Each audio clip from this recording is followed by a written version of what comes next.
Imagine waiting your entire life for a promise. Not a promotion, not a dream house, a son. For decades, Abraham and Sarah had no children. They grew old, their hair turned gray, their bodies weakened. And still, no child. Yet God had promised Abraham something impossible. I will make you the father of many nations. Year after year, Abraham waited and waited and waited, until finally, when all hope seemed gone, the miracle arrived.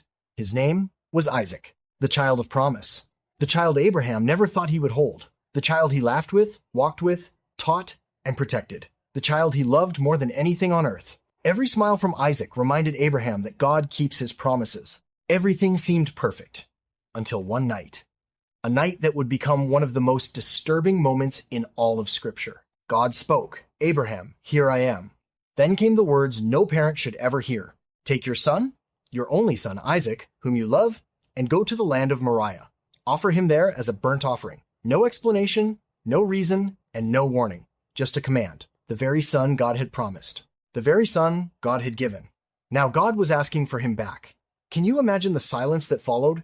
Can you imagine Abraham lying awake that night, looking at the stars, thinking about every memory, every laugh, every conversation, and every moment with his son, the son he was now being asked to sacrifice? Scripture doesn't tell us what Abraham felt, but it doesn't have to.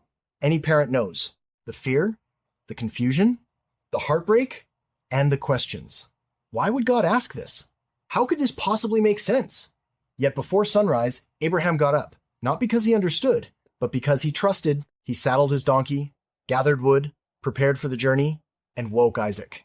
Imagine having to look into your son's eyes that morning, knowing what God had asked, knowing where the journey might end. But Abraham said nothing. Together, they began walking, step after step, hour after hour, day after day. 3 days. 3 days to think, 3 days to question, 3 days to turn back, and 3 days to quit. Yet Abraham kept walking. Every step must have felt heavier than the last. Finally, the mountain appeared, the place God had chosen. Abraham left the servants behind. Then something remarkable happened. Isaac carried the wood, the very wood that would be used for the sacrifice. Up the mountain they climbed, father and son, together. Then Isaac asked a question, a simple question, a heartbreaking question. "Father, here I am, my son. The fire and the wood are here, but where is the lamb for the offering?" Imagine that moment. Imagine Abraham hearing those words, the innocence, the trust, and the love. Yet Abraham answered, "God himself will provide the lamb." And they continued walking. When they reached the top, Abraham built an altar, stone by stone, piece by piece. Then he arranged the wood. And somehow, at some point, Isaac realized the truth. Scripture doesn't record a struggle. No fight, no attempt to run, only silence.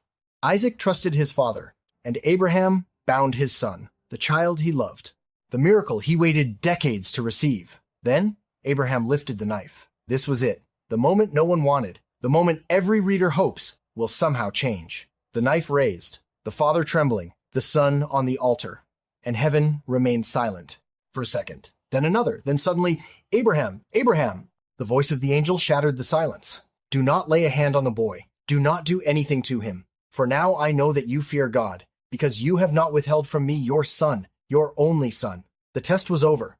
Isaac was safe. Abraham dropped the knife. And when he looked up, he saw something unexpected.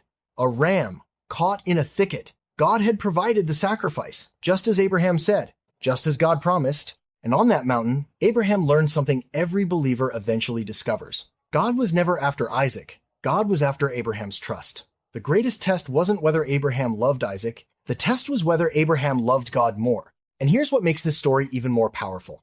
Hundreds of years later, another father would climb another hill. Another beloved son would carry wood. Another sacrifice would be prepared. But this time, there would be no angel stopping it. No ram caught in the thicket. Because the sacrifice would be Jesus, the true lamb provided by God. The story of Abraham and Isaac was never just about Abraham and Isaac. It was pointing forward, pointing to the cross, pointing to the day when God would do what Abraham never had to do, give his son for us. The most disturbing test in the Bible wasn't just a test. It was a picture, a glimpse, and a shadow of the gospel itself. And maybe that's why this story still grips our hearts thousands of years later. Because hidden within one of the hardest stories in Scripture is one of the greatest truths. When God asks for trust, he already knows how the story ends, and he is always faithful to his promises. If you enjoyed this story and want more biblical stories, powerful lessons, and gentle reminders of God's faithfulness, make sure to follow this channel.